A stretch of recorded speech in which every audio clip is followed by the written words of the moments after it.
ഇന്ന് മദീനയിൽ പോകുന്നവർക്ക് ദാറുശിഫയാണ്. അൽ ഹുബാറു മിനൽ മദീനത്തി ശിഫാഉൽ മിനൽ ജസാ. ഇന്ന് മദീനയ്ക്ക് പോകുന്നവർക്ക് ദാറുശിഫയാണ്. അവിടെ അള്ളാഹുവിന്റെ ശിഫയുണ്ട്, അവിടെ രോഗത്തിന് ശിഫയുണ്ട് എന്നാണ് റസൂലുള്ളാഹി സ്വല്ലല്ലാഹു അലൈഹി വസല്ലം പറഞ്ഞിരിക്കുന്നത്.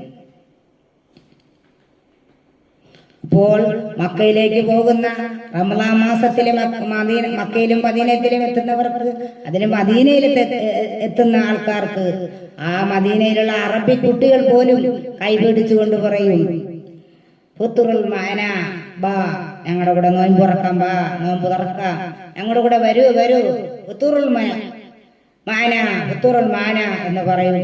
അത്ര സുഭിക്ഷമായ ആഹാരം, അതുപോലെ തന്നെ പല പാനീയങ്ങൾ, പിന്നെ ഒരുപാട് ഭക്ഷണങ്ങൾ, എത്രയാന്ന് പറയാനൊക്കത്തില്ല, നമുക്ക് വേണ്ട കഴിക്കാൻ.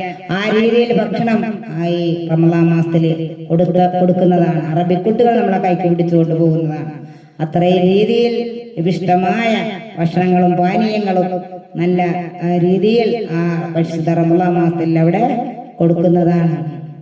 അപ്പോൾ റസൂലുള്ളാഹി സ്വല്ലല്ലാഹു അലൈഹി വസല്ലം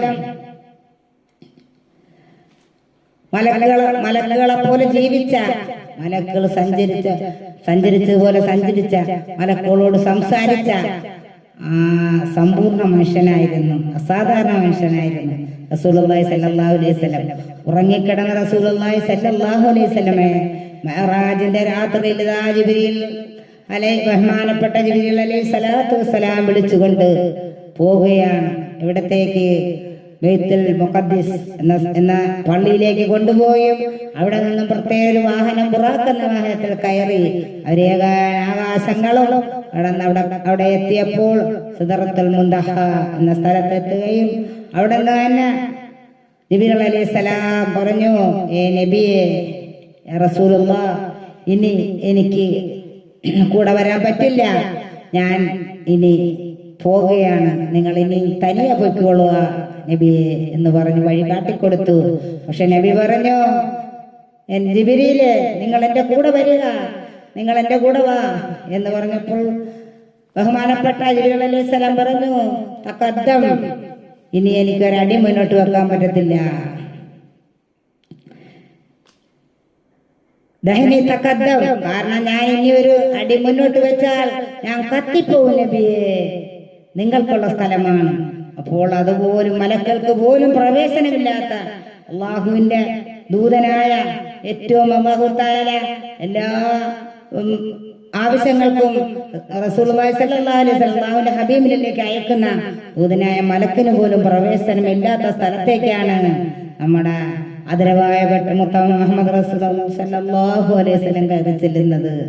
അള്ളാഹുവുമായിട്ട് അങ്ങോട്ട് ചെന്ന് മുനാജാത്ത് നടത്തുകയാണ്. വേറെ ഒരു നബിക്കും അതിനുള്ള ഭാഗ്യം കിട്ടിയിട്ടില്ല.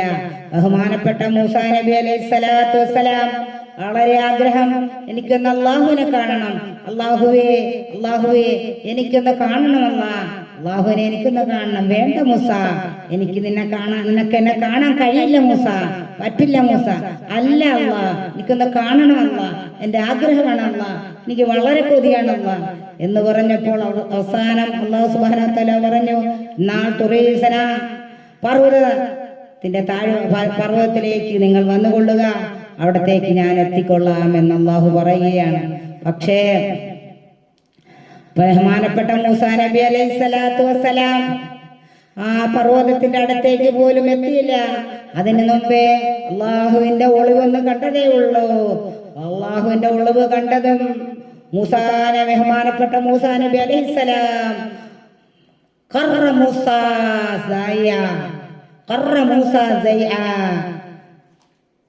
ബഹുമാനപ്പെട്ട മൂസാ നബി അലൈഹി സ്വലാം ബോധം കെട്ടു വീഴുകയാണ്, ബോധരഹിതനായി പോയി. അപ്പോൾ ഒരു നബിമാർക്കോ മലക്കുകൾക്കോ ഒന്നും പറ്റാത്തതായ വളരെ വലിയ അല്ലാഹു സുബ്ഹാനഹു വ തആല സ്ഥാനം കൊടുത്തിരിക്കുന്നതാണ് അള്ളാഹുവിന്റെ ഹബീബായ റസൂലുള്ളാഹി സ്വല്ലല്ലാഹു അലൈഹി വസല്ലം. അതാണ് അവർക്ക് പോലും. അതല്ലേ ജിബ്രീൽ അലൈഹി സ്വലാം പറഞ്ഞു, ദഅനി തഖദ്ദം, ജിബ്രീൽ വരണമെന്ന് പറഞ്ഞപ്പോൾ പറ്റില്ല നബിയെ, ഞാൻ ഇനി ഒരടി മുന്നോട്ട് വന്നാൽ ഞാൻ കത്തിപ്പോവും നബിയെ എന്ന് ബഹുമാനപ്പെട്ട ജിബ്രീൽ അലൈഹി സ്വലാത്തു വസ്സലാം പറയുവാണ്. അള്ളാഹുവിന്റെ മുമ്പിൽ തിരുമുൽ കാഴ്ചക്കെത്തുകയാണ്. അസ്സലാമു അലൈക്കും അയ്യുഹൻ നബിയ്യു എന്ന് അള്ളാഹുവിന്റെ റസൂല് നബിക്ക് സലാം പറയുകയാണ്. അത്രയ്ക്കും അങ്ങോട്ടും ഇങ്ങോട്ടും അള്ളാഹുവായിട്ട് കണ്ടുമുട്ടി സലാത്തും സലാമും പറഞ്ഞ നമ്മുടെ പുന്നാര ഹബീബായ റസൂലുള്ളാഹി സ്വല്ലല്ലാഹു അലൈഹി വസല്ലം, നമ്മുടെ മുത്തായ ഹബീബിനെ നമ്മൾ സ്നേഹിക്കണം. അള്ളാഹു സ്നേഹിച്ചു, അള്ളാഹു സലാത്ത് ചൊല്ലി, അള്ളാഹു ഇന്നും ചൊല്ലിക്കൊണ്ടിരിക്കുന്നു. നമ്മൾ റസൂലുള്ളാഹിന്റെ പേരിൽ സല്ലു